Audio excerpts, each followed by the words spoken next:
Pernah nggak kamu merasa capek, tapi bukan capek fisik? Badanmu baik-baik saja, tapi pikiranmu rasanya berat. Bangun tidur saja sudah lelah. Padahal hari belum benar-benar dimulai. Kamu tetap beraktivitas, tetap senyum, tetap menjalani hari seperti biasa, tapi di dalam diri ada sesuatu yang kosong. Banyak anak muda mengalami ini, dan sayangnya, seringkali perasaan ini langsung diberi label, lemah. Padahal, merasa seperti ini bukan tanda kamu lemah. Ini tanda kamu sudah terlalu lama kuat. Terlalu sering menahan, terlalu sering memaksa diri, terlalu jarang benar-benar istirahat secara mental.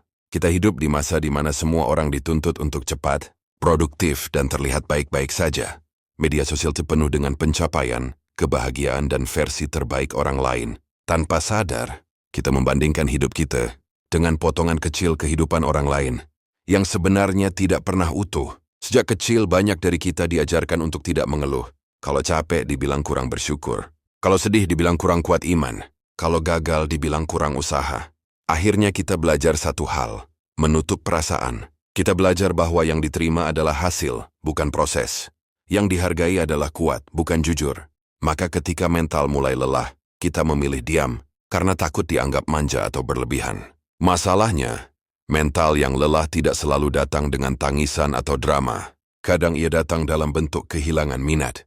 Hal-hal yang dulu kamu suka sekarang terasa hambar. Kamu mudah terdistraksi, sulit fokus, dan sering merasa bersalah tanpa tahu alasannya. Kamu jadi sering menunda, bukan karena malas tapi karena tidak punya energi.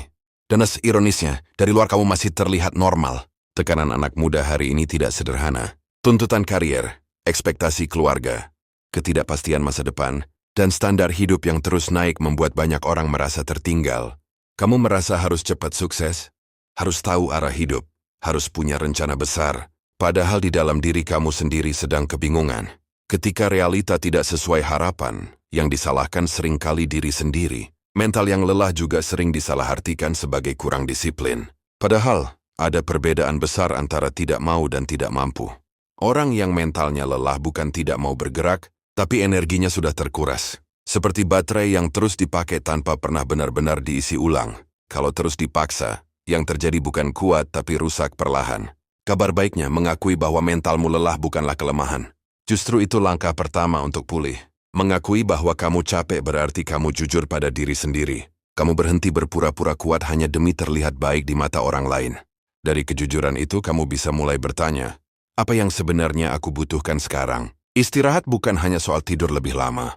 Istirahat mental bisa berarti berhenti membandingkan diri dengan orang lain, memberi jarak dari hal-hal yang menekan, dan berani mengatakan cukup pada ekspektasi yang tidak realistis. Kadang istirahat juga berarti memperlambat langkah, meski dunia terasa menuntutmu untuk berlari. Kamu tidak harus selalu produktif untuk dianggap berharga. Nilai dirimu tidak ditentukan oleh seberapa sibuk atau seberapa cepat kamu sampai. Hidup bukan perlombaan, dan kamu tidak tertinggal hanya karena sedang berhenti sejenak. Setiap orang punya waktu dan ritmenya sendiri, termasuk kamu. Kalau hari ini kamu merasa mentalmu lelah, itu tidak apa-apa. Kamu bukan gagal, bukan lemah, dan bukan sendirian. Kamu hanya manusia yang sedang butuh ruang untuk bernapas. Pelan-pelan saja. Tidak semua luka harus sembuh hari ini, dan tidak semua jawaban harus ditemukan sekarang. Yang penting, kamu tidak terus menyakiti diri sendiri dengan tuntutan yang terlalu berat.